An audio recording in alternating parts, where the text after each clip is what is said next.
you could get your thoughts out. Um, let's begin with a word of prayer, please. Dear Lord and Heavenly Father, forgive us of our sins. Give us wisdom, give us strength, and give us compassion. And let everything that we do be to thy glory. In Christ's name we pray, amen. I'm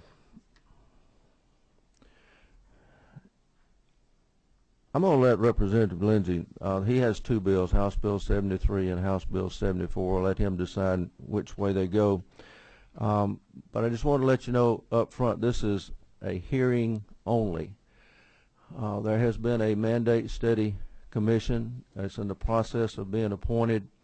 Once that commission is finally appointed and they start meeting, they will review all current mandates that we currently have on the books, and then any mandates that are being proposed, such as House Bill 73, 74, and there's some more that it's been talked about. But I just want to emphasize there will not be a vote taken on this until the Mandate Study Commission has done their job. And so I'm going to turn it over to Representative Lindsey. Let's see if I can figure out which one of these is your microphone. I have the same problem. Okay, that's one. Try that one. Mr. Chairman, with your permission, I would like to start with House Bill 74, which deals with the hearing aids. Okay. And let me sort of talk about both of the bills, and you already alluded to what we're trying to do here.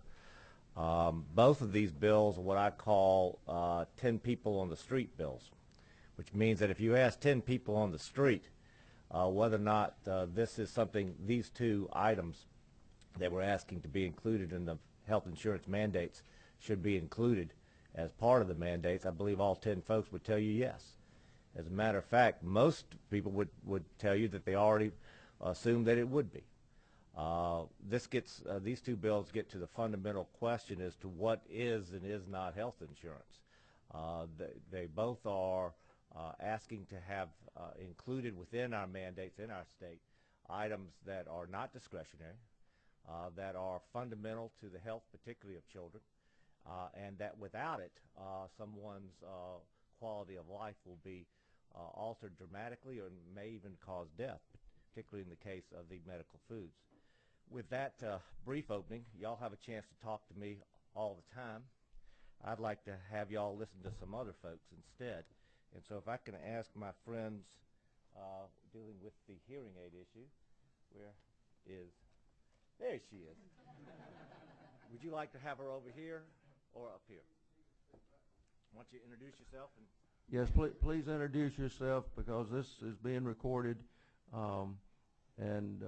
But introduce yourself and what bill that you're discussing.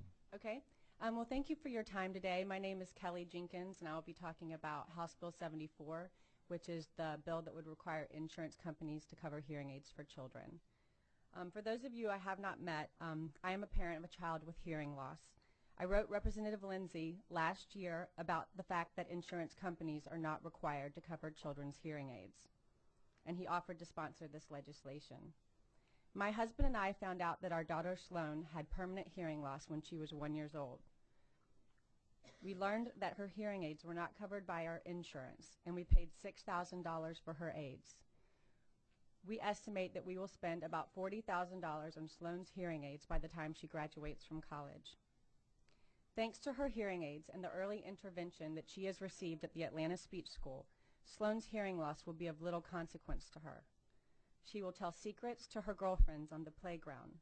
She will understand what her teachers say when she is in the classroom, and she will be able to hear me whisper "I love you" when I tuck her in at night. At 2.5, my daughter was fully mainstreamed, and she does not qualify for any special education assistance from the state. She is fortunate because regardless of whether or not our insurance plan covers her hearing aids, she will always have what she needs in order to reach her fullest potential. Other children in our state are not in this position, and House Bill 74 can help them. Over the past year, I have spoken with over 50 families, many of whom stand behind me, in our state who are struggling to get hearing aids for their children. One parent who lives in Blue Ridge has 2 children with hearing loss, so the financial burden that she faces is doubled. This mother was able to get financial assistance for her son's hearing aids, but still had to pay $600 out of pocket. As a result, she was unable to pay her mortgage that month. No parent should ever be in this position. No parent should have to choose between whether to pay their mortgage or whether their child can hear. While I believe that children's hearing aids should be covered by insurance companies because it's the right thing to do, I also believe that passing this bill will result in substantial cost savings for our state. Medicaid and Peach Care cover the cost of children's hearing aids in our state because on some level we recognize that hearing aids are a medical necessity for our children. Extending this coverage to individuals covered by private insurance is about equalizing opportunity so that all children who are born deaf or hard of hearing in our state can have a level playing field.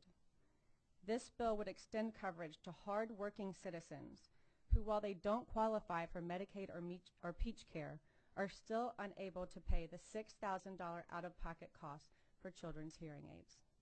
We want to put hearing aids on these children early in life so that they can hear in the classroom, learn to read, graduate from college, and go on to become productive citizens in our state.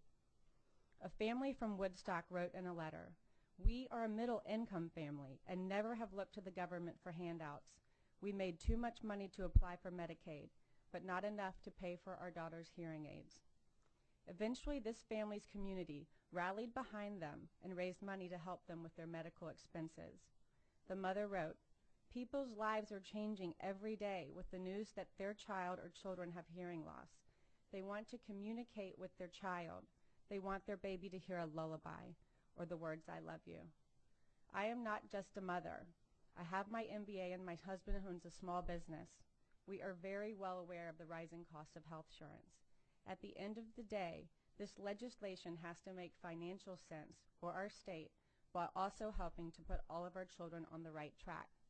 I'm going to talk about 3 things before introducing other parents and experts. Number 1, progress in other states and an overview of this bill. Number 2, the estimated cost of the bill and potential cost savings to the state. And last, the potential impact that this bill will have on deaf and hard of hearing children in our state. I hope to show you today that this bill has a minimal financial impact but will result in cost savings for our state. 20 other states have passed similar legislation, and 10 other states are in the process of passing this legislation. There's a board there so you can see a sampling of these states. In 2009, North Carolina passed House Bill 589 with a vote of 107-0 in their House and 46-0 in their Senate. Not one representative or senator voted against the bill. This was due to the facts that showed that the cost of the legislation would be offset by savings and special education to the state. House Bill 74 will require insurance companies to cover the cost of children's hearing aids. We have written cost containment language into this bill so that insurance companies will never have to pay more than $3,000 per aid. But parents can still have the option of paying the difference if they choose a more expensive hearing aid for their child. This cost containment language should protect insurance companies so that children are only receiving what is medically necessary. We have also added a minimum threshold of $2,500 per aid to protect children so that they will always be getting a high-quality aid to meet their needs. The bill stipulates that the coverage should be provided every 36 months for children under the age of 22. I have studied actuarial reports and financial impact models of other states and have calculated that the estimated cost to implement House Bill 74 is less than 25 cents per insured Georgia citizen. If you take a look at the estimated cost and potential cost savings document, I can walk you through these numbers. It's in the blue packet in front of you. We estimate that the number of children with hearing loss under the age of 22 at about 5,610. There are a portion of children who would not be protected by this bill.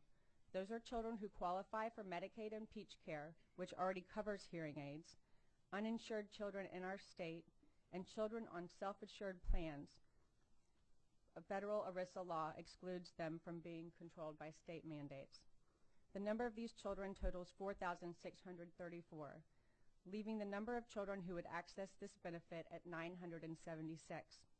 The benefit period is every 36 months, or 3 years. So we divide this number by 3 and arrive at 325 children accessing the benefit annually. The estimated cost of this benefit is about $1.9 billion, which is the 325 number multiplied by 6,000. This $1.9 million is then divided by the number of insured Georgians, which is about 7.8 million. And that is how we arrived at the cost of less than 25 cents per insured Georgia citizen. These numbers are very close to what other states have calculated. North Carolina calculated a 39-cent annual increase, Wisconsin a 17-cent increase, Virginia a 42-cent increase, and California a 3-cent increase. I am leaving all of these studies for your review, but my point is that the benefit often costs less than pennies a year, and this is why other states are adopting this legislation so readily. If the legislation has a minimal financial impact, yet results in cost savings to the state. Now I will address the potential cost savings. According to the CDC, it costs an additional $129,000 to educate a child with hearing loss from ages 3 to 17. A copy of the email from the CDC is in your folder. We are already making a huge investment in these children because we know that they have limitless potential. They deserve the very best that our public and private educational institutions can offer, and we should continue to provide them with everything they need to succeed. But delaying access to hearing aids will only maximize the amount that we are spending to serve these children. The CDC also estimates that early detection and intervention of hearing loss can reduce these special educational costs by 36%, or roughly $46,500 per child. Other reports state that children who do not receive early intervention from hearing loss cost schools an additional $420,000 per child and are faced with an overall lifetime cost of $1 million. There are literally hundreds of other reports that estimate the cost savings that can be realized by providing early intervention services. I'm leaving those also for your review. But it's safe to say that early intervention for hearing loss can save somewhere between $46,000 and $420,000 per child. Studies also show that those with untreated hearing loss earn only 50 to 70% of their hearing peers, so this results in lower tax revenues to the state. While we can't specifically say that hearing aids alone will reduce spending by 36%, we can most certainly say that without access to hearing aids, these children will require the maximum possible investment in terms of special education services. My experience with my own daughter and her classmates tells me that children with hearing loss who receive early access to hearing aids and early intervention services can be fully mainstreamed by as young as 3 years of age. Next, I will talk about the potential impact that this bill will have on deaf and hard of hearing children in our state. As I mentioned earlier, over the past year and a half, I've spoken with over 50 families in our state who are struggling to get hearing aids for their children. We launched a survey and received over 100 responses from these parents, and here is what we learned. Less than 10% of our parents were able to get any funding at all from their insurance companies for their children's hearing aids. A third of our parents had to wait longer than 3 months to get hearing aids for their children after learning of their hearing loss. Our next expert will speak a little bit about the danger of delaying access to hearing aids. A third also said that it was the high cost of hearing aids which delayed their ability to get hearing aids for their child. A third also said that if costs were not an issue, they would have chosen a better device for their child.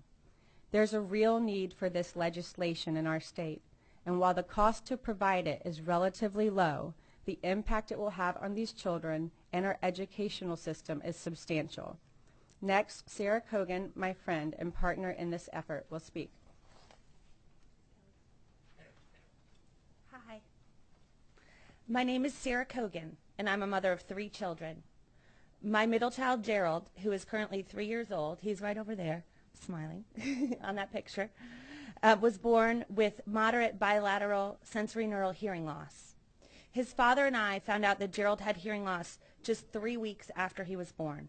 We were devastated with the diagnosis. When my audiologist told me that private insurance companies in Georgia don't cover children's hearing aids and that they cost anywhere from $5,000 to $6,000, I felt like I was punched in the stomach. Here's the excerpt of the email that I received from my insurance agent when Gerald was just 6 weeks old. Sarah, I am afraid that I do not have good news for you.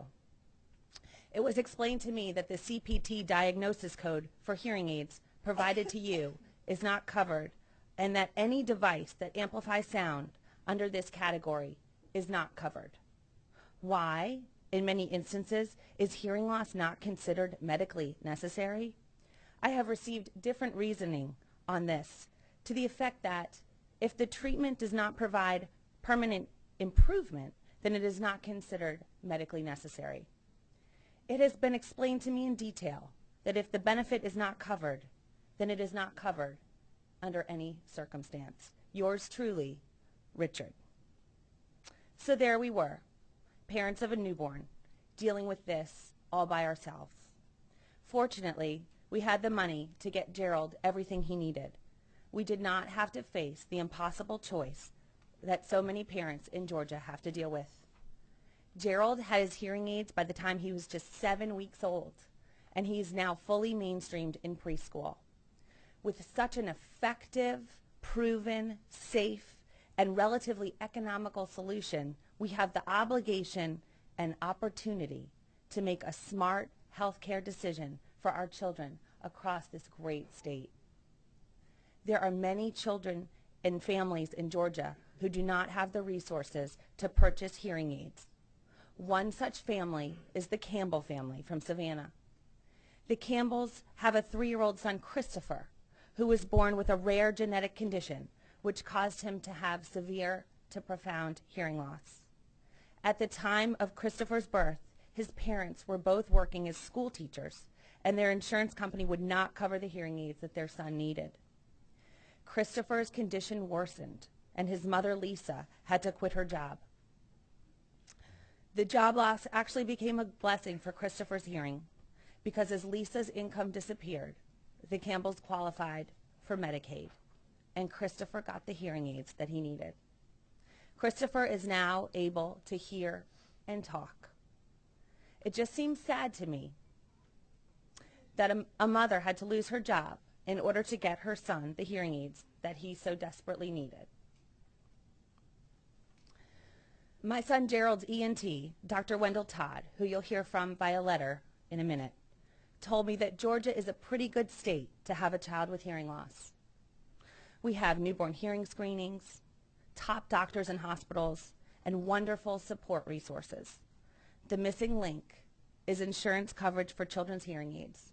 20 other states have passed similar legislation. You can see on that map in front of you, the dark green states have passed similar legislation, and the light green states are the states that are working on it. We need to put all of the hard of hearing children in Georgia on a path for success, and House Bill 74 will certainly do that. Next, I would like to introduce Jolie Feinberg, a widely known pediatric audiology in our state with over 27 years of experience. Thank you. I've had experience working with deaf and hard of hearing children for over 27 years. And during my practice, I've seen several thousand children, and it's my experience that it is of the utmost importance that children who are diagnosed with hearing loss get access to hearing aids as soon as possible. Since the implementation of newborn hearing screening, we are now able to fit children as young as a few weeks of age with hearing aids.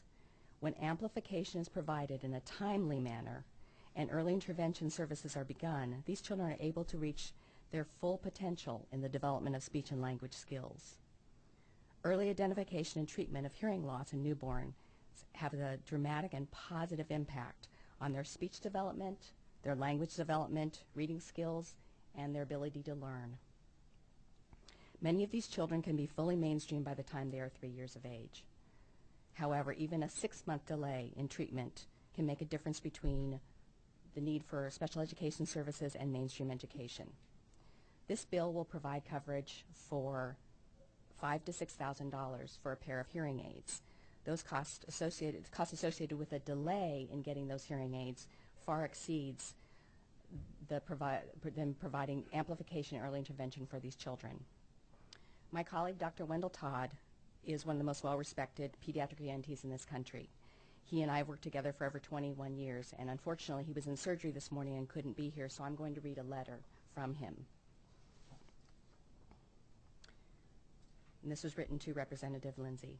Dear Mr. Lindsay, I commend your working for House Bill 74 that would require health benefit policies in Georgia to fund hearing aids for persons 22 years and younger. Most hearing impaired children are of hearing parents. The families want the children to be listening, speaking communicators. It is a cruel irony that newborns in Georgia are screened for auditory impairment because the problem is comparatively common and the interventions benefit the patients, but many health benefit policies do not cover hearing aids. Because language is best acquired early, preparing the person for a lifetime of communication, infants without adequate hearing can rightfully be regarded as a developmental emergency. Sincerely, N. Wendell Todd, MD. Thank you very much. Thank you, Jolie. Next, Amy Spear, who is a teacher of the deaf and hard of hearing in Henry County, will speak. Amy has over 7 years of experience in this field and was chosen as Oakland Elementary's Teacher of the Year in 2011. Her daily involvement with the students, parents, and deaf and hard of hearing community allows her to know firsthand how important the impact of the proposed House bill will be for so many Georgia families. Thank you. As Sarah mentioned, I'm a teacher at Oakland Elementary School. I work exclusively with deaf and hard of hearing students. Most of my families in my classroom qualify for Medicaid or Peach Care and are able to get their hearing aids through Medicaid or Peach Care. But other families do not qualify for public assistance, and I see them struggle every day. For example, at Oakland Elementary we have a set of 5-year-old twins, both with bilateral mild to moderate hearing losses. Their hearing loss was detected at ages 3 years, 9 months. They did not receive their hearing aids until ages 4 years, 7 months, due to their parents' financial constraints. This 10-month gap of time between the hearing loss detection and receiving the hearing aids is much too large. In an effort to lessen the gap and make up for the lost time of language acquisition, the twins each receive 3 hours of special education services a day in addition to sign language interpreter services. Some of my students use oral communication, some of them use sign language, and some use a combination of both, which is known as total communication. But regardless of how my students communicate, they should all have access to all of the tools available to them to help them to reach their full potential. Hearing aids are a critical tool for my students because even if they primarily use sign language to communicate, their hearing aids help them access environmental sounds. Environmental sounds include nearby conversations, the falling rain, a car horn, a school intercom announcement, a fire alarm, a cough, a sneeze, and music. Taking hearing aids away from my students is like taking glasses or contact lenses away from someone with vision difficulties. Every day that goes by without hearing aids is a day for these children to fall further behind. If my students do not have hearing aids, then it's very difficult for them to achieve academically. These children are at a disadvantage to their hearing peers because they're not getting exposure to letter sounds and other components of language that are critical for the development of reading skills. I see many children come to me at the age of 5 years old with no language skills, no oral communication, nor sign language. In my personal experience, most of the parents and family members know minimal sign language, and as a result, there's very little communication for the deaf child in the home setting. They've literally sat in silence for 5 years. Therefore, as an educator, it is my job to introduce, model, and reinforce language during school hours. I thank you for your time and for giving me the opportunity to speak on behalf of these children who cannot speak for themselves. Mr. Chairman and members of the committee, as to this bill, HB 74, as well as the next bill you're about to hear, HB 73, I think the thing that you most need to remember is that The folks who are the well-to-do can get their children the hearing aids. They can do that out of their own pocket. The folks that are on public assistance are covered by Peach Care and Medicaid. It is the working class and the middle class that are most impacted by our present laws that do not mandate that hearing aids as well as medical food is not covered by health insurance.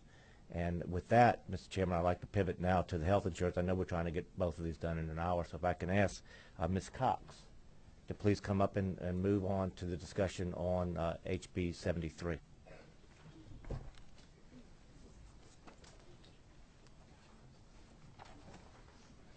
Good morning. My name is Christine Cox, and I am the president of the Georgia Medical Foods Coalition. I would first like to thank Chairman Smith and the entire House Insurance Committee for providing us with the opportunity to speak about the importance of insurance coverage for medical foods. I was introduced to this issue when my daughter Madeline was prescribed medical food after she was hospitalized with severe gastrointestinal issues as an infant. This elemental formula cost our family upwards of $600 a month. We were denied insurance coverage, and I wanted to know why. So what are medical foods? Medical foods are specially modified foods and formulas developed to treat specific medical conditions. For metabolic disorders, which occur when a person lacks the enzyme to break down a nutrient and consequently suffers from a buildup of toxins, medical foods provide the patient with complete nutrition without the offending nutrient. For patients with gastrointestinal issues, the nutrient is broken down into its most basic parts to increase absorption and minimize inflammation. Because so much goes into developing and producing medical foods, they are very expensive and cost families anywhere from $5,000 to $12,000 per year. However, they are far less costly than caring for an untreated patient, which can run upwards of $200,000 a year in an inpatient setting. Medical foods used to be considered prescription drugs, but were moved to their own special category by the FDA to encourage and accelerate research and development. This has had the benefit of bringing critical life-saving products to market more quickly. However, since medical foods are no longer considered prescription drugs, insurance companies typically refuse to pay for them. This has caused decades of heartbreak for families and adults who have been denied coverage for medical foods and cannot afford them on their own. The Georgia Medical Food Equity Act will close the loophole created by the current FDA regulatory system by treating the reimbursement of medical foods for specific diseases in the same manner as prescription drugs. I would like to emphasize again that these disorders covered by House Bill 73 are very rare, and medical foods are the treatment. Without medical foods, patients suffer from brain damage, malnutrition, severe allergic reactions, and growth failure, coma, and in some cases, death. I'd like to share with you photos of a family affected by a metabolic disorder called isovaleric acidemia. This is a picture of Stephen Monaco at the age of 3 when he was a typically developing child. At the age of 3.5, Stephen suffered a metabolic crisis that landed him in a coma and rendered him brain damaged. This is a picture of Stephen Monaco today. He continues to be severely affected. This is a picture of Stephen's sister Caroline. Caroline has the same metabolic disorder as Stephen. She has been given medical foods since birth. She is completely typically developing at this time and will continue to be typically developing so long as she remains on her medical food. So you can see the impact that medical foods can have on a family and on a child's health. And the photos will be coming around if you'd like to take a closer look. Since these disorders are so rare, the impact on health insurance of laws like House Bill 73, passed in other states, has been negligible. One state senator from Ohio described the impact on premiums as increasing only by pennies as a result of these laws. In fact, 38 other states, including Tennessee and Florida, have passed laws closing this loophole for medical foods used to treat metabolic disorders, and 14 states have closed the loophole for elemental formulas used to diagnose and treat food tolerance and absorption disorders, most recently Texas. The passage of the Affordable Care Act has not fixed this problem, thereby making state laws even more important.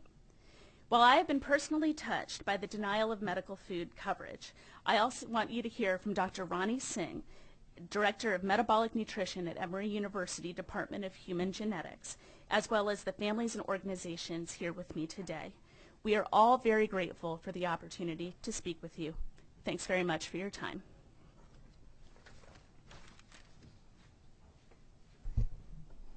Thank you very much. I'm Dr. Ronnie Singh and a registered dietitian, and I've been treating patients with inborn errors of metabolism at Emory University for over 20 years, and I've been very proud to be a part of the newborn screening system. Today I would like to share my perspective with you about this wonderful newborn screening program, which starts as a public health program, screening all the babies born in Georgia. It is not just a lab test and does not stop after screening. The positive newborn screening test is followed by a confirmatory testing and diagnosis, and if the child turns out to be diagnosed with a disorder, they are on lifelong treatment with specialized nutrition referred to as medical food, which you just heard. And this is used to prevent and arrest any developmental delays and or even death. We know the evidence demonstrates that system works seamlessly in Georgia if the families and patients have access to care and medical foods. These medical foods, as you heard earlier, are not drugs and are substances of nutritional value. They are not optional, but are the lifelong treatment. Everyone needs food, yet traditional foods can be harmful to persons with inborn errors of metabolism. These foods are substantially more expensive and traditional foods, and because they are foods, many third-party payers not covering the cost of these life-saving products as anticipated. Costs may be prohibitive and coverage is at best variable. Affected persons cannot survive without medical foods, and yet they cannot afford to buy them. So what are the consequences? The impact on the outcomes and the number of hospital admissions. And this is not what was the intent of newborn screening. So what have I witnessed over the years, and how does it affect the clinicians in the trenches like me? It's a young couple who has not even done through celebrating the birth of their child is informed of these results. And once confirmed, they come to us and we tell them, we do have a treatment for you, but we do have to check with the insurance company. We spend hours, and the family spend hours, obtaining prior authorization every month to try to get this medical food. And the reality is the final number, as you heard, in these patients is very small. And sometimes I have wondered if we spend more manpower justifying to get them access rather than just in investing in getting them products. In addition, we are recognizing that these individuals are now living to be adults, and particularly girls with PKU. If they are not treated properly before and during pregnancy, are at risk for producing a developmentally delayed baby, even if the child does not have PKU. By not taking medical foods can result in high blood phenylalanine concentrations, which are very toxic to the unborn child. On the other hand, if the access of treatment and proper dietary adherence is given, they can produce a very normal child. I know this because I've collaborated for research in this area, and I've been doing a research-based camp for these young girls with PKU for the last 19 years. I learned that the coverage gaps can have the high impact on non-compliance to diet, which results in these toxic concentrations in the blood, and not only affects the unborn child, but also the ability of the mother to perform as a mother, their performance in school and work, and also a lot of them now inappropriately get placed on psychiatric medications, which are usually covered by the insurance. And most of all, if we do not provide these young women, I feel we can negate the effects of newborn screening by producing more than one child which is developmentally delayed. So it's important. Here's a picture of a child of a mother who could not get medical food, who's totally in wheelchair and is totally developmentally delayed and is costing our state a lot more than we would anticipate. So today I stand here not only on behalf of the patients, but also as a clinician to thank the public health system for performing newborn screening on all children in Georgia. The impact of newborn screening is indisputable. It is a success story that demonstrates the deep commitment and quality diagnosis and treatment practices that metabolic centers bring to the newborn screening system. We embrace the opportunity to improve child health through fully utilizing Diet for Life treatment. We at Emory will continue to provide services to assure quality programs and strongly believe that support for medical foods is necessary to assure that children in our state can benefit from the program. I hope we can together work through this and send a message to these children and their families that newborn screening is not just a lab test and that treatment is a priority, that medical food is important. A message will be sent that research and experience-based evidence on the efficacy of medical food, which myself and my colleagues have spent our careers examining, has been respected and regarded, and we will work to improve the outcomes and quality of life of these children diagnosed through newborn screening in our state. And I thank you for the time.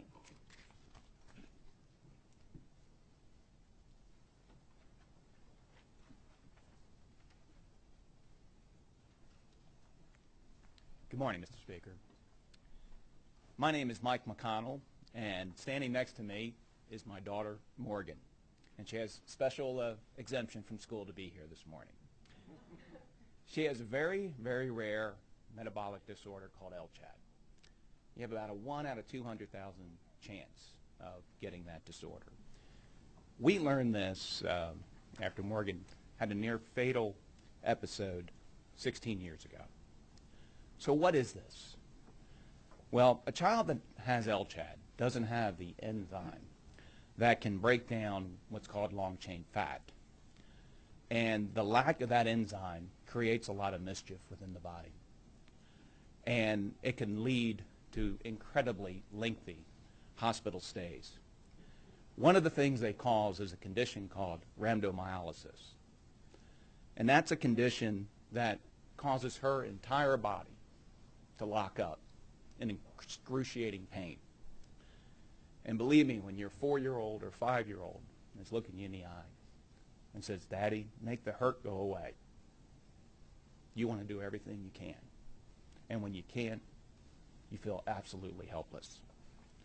These episodes also cause other conditions: peripheral neuropathy, potential kidney failure, and a form of blindness called retinitis pigmentosa. As an LCHAD parent, you are looking for an edge in this ongoing fight, because it's a lifelong fight. Metabolic foods provide that edge. They are very expensive. That's a given. And we started using the current regimen of metabolic foods after Morgan suffered her last severe episode 3 years ago, when she collapsed on steps at school and couldn't walk, and could not walk for a month. The neurologist told us she may never walk again. Well, as you can see, she's walking. And she's getting ready to go to college. Going to college would be unthinkable without these metabolic foods. So if you want to ask me, are they medically necessary? That's a given. You want to ask the doctors throughout the country that are providing these to these patients? It's a no-brainer. So when you receive an explanation of benefits form saying it's not medically necessary, it's a little difficult pill to swallow. In closing, I've been blessed. My family's been blessed. We're in a position where we can afford the medical foods to help Morgan, even though insurance in the past has turned us down. But many folks out there are not as fortunate. This is a loophole. It's a no-brainer. This is a loophole that needs to be closed, and this bill will do it.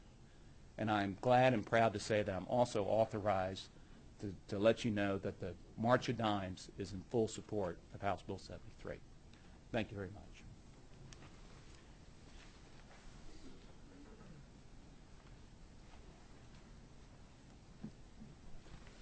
Hi, my name is Stephanie Harry, and on August 11th, 2008, I gave birth to a beautiful boy, Christopher.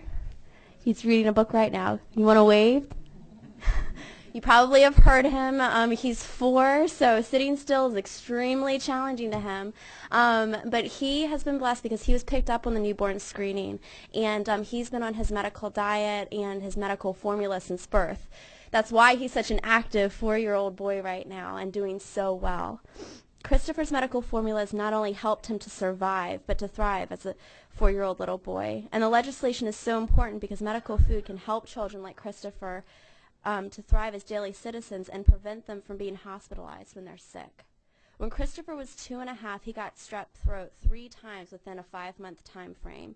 And each time he was unable to eat food until the antibiotics started working. It was his medical formula that he was able to consume to give him the calories not to go into metabolic crisis. His medical formula prevented him from going to the hospital 3 times that year. This past year he got RSV and was not able to keep down his medical formula and not able to keep down food. And so he ended up being hospitalized for 5 days. The price of that was over $20,000 that the insurance company had to pay. And so I'm here to say that the Medical Foods Equity Act, it's not going to cost insurance companies more money. If anything, it's going to save thousands and thousands of dollars. For him to be able to bypass hospitalization because of his medical formula 3 times in 1 year and numerous times this year, it saves the insurance company so much money. Right now, our insurance company is covering my son's formula, which costs about $7,000 a year. But every year we go up before a review board, and they can decide not to cover the cost. My husband is a dedicated kindergarten teacher and loves what he does, and we're forced to live in constant fear that we might lose coverage. The cost of my son's medicine would be devastating to our family who lives on a teacher's salary. Please give my little boy the chance not to only survive but to thrive on medical food. Thank you.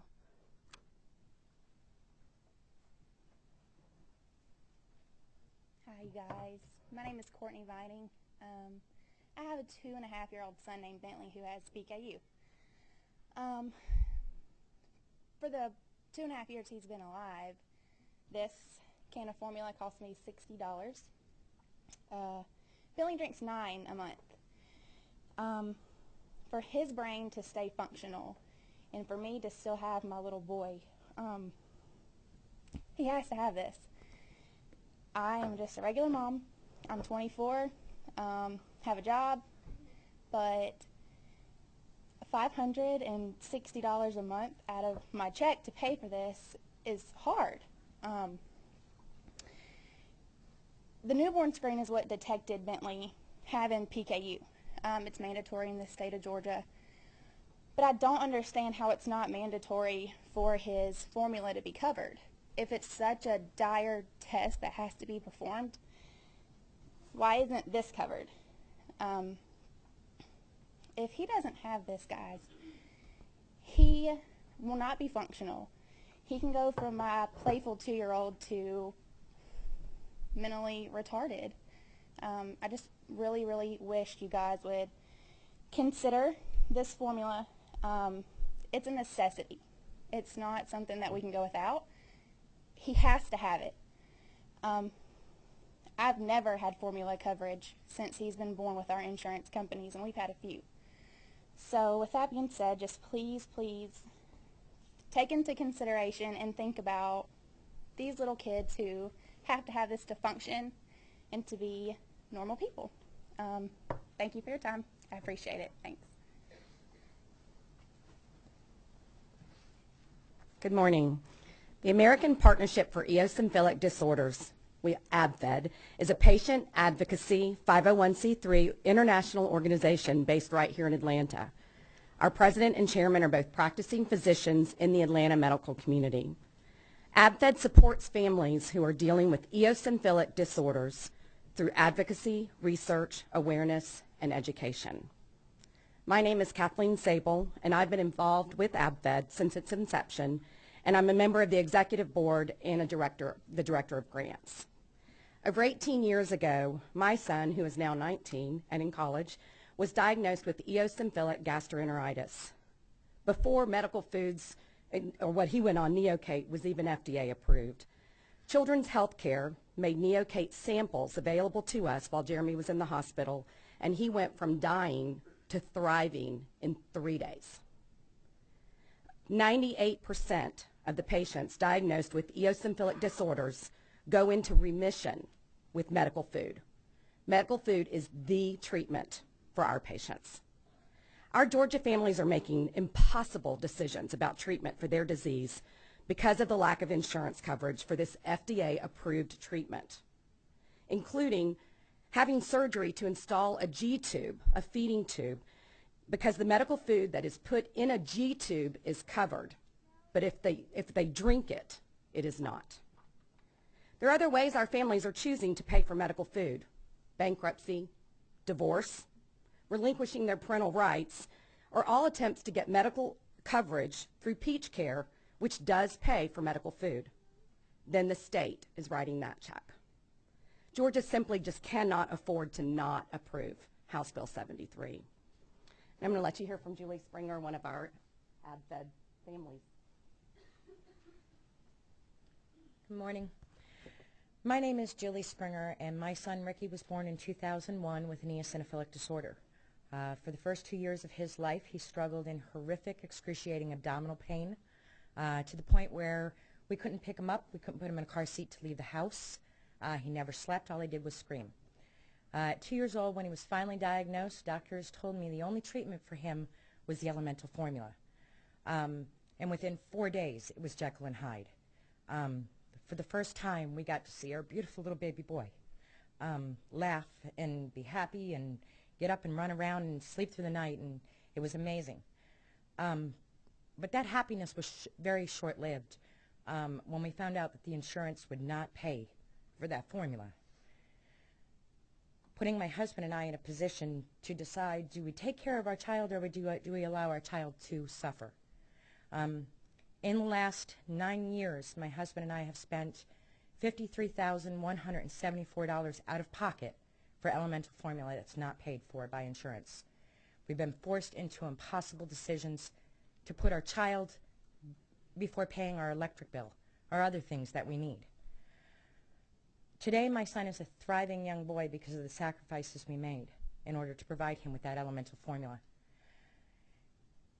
I seriously request that you think about this. There are so many families. For the last 10 years, I have volunteered with AdFed, and I've heard those stories of parents who have made impossible choices and given up everything to go on Medicaid and Peach State in order to get coverage. So the rest of the community foots the bill. Please consider passing this bill. There are so many families who need it. Thank you.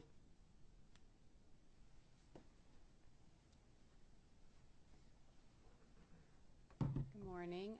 My name is Kristen Vonnegs, and I am the parent of a child with PKU, so my son drinks this medical food right here. I am also the president of Georgia PKU Connect, which is our state organization, support organization for patients and families, adults with PKU here. And so in addition to just being personally affected in my family with being denied coverage of medical food, I hear a lot from other community members, and it's so devastating to me. So when I first was introduced with this issue with medical food, as my son was probably 3 weeks old, we were so scared, my husband and I. I mean, my husband couldn't, I don't think, talk for 3 days. He was so scared. Was our son going to have a normal life? And then I think maybe 3, 4 weeks old, we realized that medical food was not a covered benefit. And I thought, how could this be, right? So I get on the phone, and please, this makes no sense. It's medically necessary. My son will have severe brain damage. I mean, how could that not be covered? And I had this nice conversation, very nice gentleman from the insurance company or my benefits coordinator, and he said, I'm just really sorry. I know that your son will be completely brain damaged, but this is not part of your insurance coverage. And I thought, okay, if this is like this for me, it's probably like this for other people. And so that's when I started to really investigate. I talked to Dr. Singh, who treats my son. She's his metabolic dietitian. And in any case, I started working on Georgia PKU Connect with another parent in Augusta. And over the last 4 or 5 years of having this organization, I have been contacted by all different kinds of people that are having coverage with, problems with medical food coverage. I always sort of start the conversation with them with hope. I can figure this out for them. I know I can, And I say, okay, well, I'm not really sure how we're going to work this out, but I'll make some phone calls. I've called state agencies, that have contracts with the state to help individuals with disabilities. I've contacted, medical formula companies. What kind of patient assistance programs do you have? And unfortunately, it always ends up the same. I have to call them back and say, we might be able to get you a couple of cans to tide you over for a few weeks or a little while, but there is no long-term solution for someone who is denied coverage by their insurance. And it's a devastating thing for me to have to tell them personally, because I know that I have a son with this condition. But on the end of the phone, I know they feel so not valued, that they don't care, that we've just sort of brushed them under the rug. And I feel this particularly for adults with PKU, who have jobs, who have insurance, and they think that they've just sort of been forgotten. And it's a diet for life, and it's a difficult one. It's not easy. So just to show you, I actually mixed up, or my friend Joanne over there, her son is sitting next to her, Lucas, he has PKU. I mixed up a little bit, but my son, every morning, I have to mix this to 28 ounces, this powder. This costs $67 a month. My son drinks, he's 6, he drinks 13 and a half cans a month. That's a lot. So I mix this up, and he has to drink this in a 24-hour period of time, whether he wants to or not. So if you even think about it, okay, if somebody said you have to drink 28 ounces of just regular milk or orange juice, or it could be really anything, and you don't really want to do that every day. It's just, some days you want it, sometimes you don't, and it doesn't taste great either. I mean, this is medical food. I mean, to me, it's a medication. It doesn't taste great or anything like that. And as parents and as adults with PKU, we have to really stand on our heads to get this down every single day. I probably say to my son 20 times a day, did you drink your milk? Did you drink it? We call it his milk. Did you drink it? And that must be hard for him. And so the point is, these are very difficult things to deal with on a daily basis for families. And when you add in the insurance coverage issue, it makes it almost impossible. And I'm sure impossible for some. The kids get to be teenagers and they just feel like giving up. And so I just want to hopefully get across to you these families that come to me. And just quick story. This past year, I heard from a college student here in Georgia. She goes to a Georgia university, and she was 21 years old in 6 months. And she said to me, I've talked to my clinic, and they're not really sure what to do, but I'll be aging out of Medicaid in 6 months. And I know then I will not have access to my medical food, but I'm a college student. And so what am I supposed to do? Her mother is disabled, so she didn't have private insurance to keep her on until age 26. And that was, one of those things where let's see if we can figure this out. And I made a ton of phone calls. And at the end of the day, there was no answer for her. There was no answer. And to be honest, I'm standing up here going, I don't even know if she has her medical food right now, and she's a college student. She needs it. So anyway, those kinds of conversations are devastating to me. So I want to thank you for listening to all of these wonderful people here with me. I'm grateful for them, and it's just, I'm humbled really to be in the presence of so many sort of fighter, we're all sort of fighting, and hopefully doing a good job representing the needs of those that are not here with us today. So before I finish, I want to mention the binder that was handed out to you. There's a lot of really great information in here. There's an overview of the Georgia HB 73. The bill is in here. There's an issue brief. And in the issue brief, I just want to draw attention to there's a cost to Georgia and reiterate to you. So there's some information about other states and that the cost is, it's so minimal because we're such a small group of people. So that is in there for you. And just There's also our supporting organizations.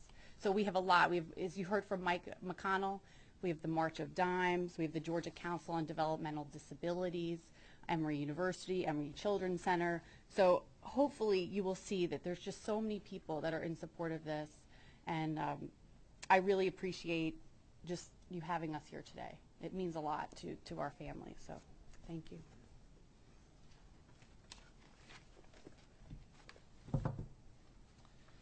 In closing, Mr. Chairman and members of the committee, I had a couple of weeks ago a member of the health insurance industry asked me how I got involved in these two bills.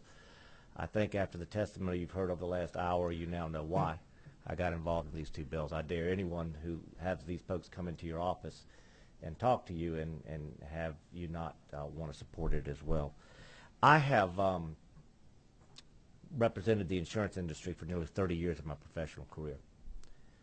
I understand insurance. I understand that insurance cannot cover everything. But when it comes to health insurance, and as we look at mandates and what should and should not be mandated by health insurance policies that are issued in this state, and that's going to be a difficult process that we're going to be doing over the course of the next year, thanks to the efforts of this committee and the governor's office. I think that we ought to look at 3 criteria in determining what should be covered in terms of any health insurance policy. Number 1, obviously, is it medically prescribed? Number 2, is it essential to the quality of a normal life or indeed to life itself? And number 3, is the cost of this medically necessary treatment cost prohibitive for families to bear the cost alone? Because that's what insurance is all about, is spreading the cost out among a lot of people when one family alone cannot bear that cost. And that is what I believe that we should be looking at in terms of all of our mandates in our state and determining what should and should not be covered on that list. And I think based on the testimony you've heard today, these 2 items, hearing aids for our youngest in our society and medical foods certainly should be included on any mandate list by the great state of Georgia. And with that, Mr. Chairman, I conclude. Thank you for your time. Thank you, Representative Lindsay. I want to commend the participants in this hearing, that those who made presentations. Y'all did an outstanding job. And the decorum was great. It's much different than some public hearings we get to participate in, especially like ethics and this kind of stuff. And you can ask Representative Lindsay about that particular one.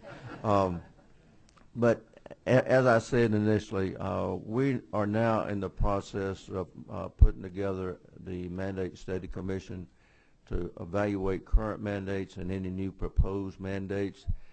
Hopefully, by this time next session, the Mandate Study Commission would have had an opportunity to review these current and proposed mandates, and I like the 3-step evaluation process that Representative Lindsay talked about.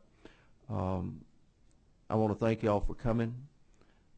This was a preliminary. It gives you a good opportunity to be prepared when the Mandate Study Commission calls you up to make your presentation to them, because you probably will. And then again, next year when we have these hearings again, you'll be prepared. And but I want to thank you all for coming, and I hope you have a great day. Everybody on this committee's got probably another committee to go to right now anyway. So this meeting is adjourned. Thank you all.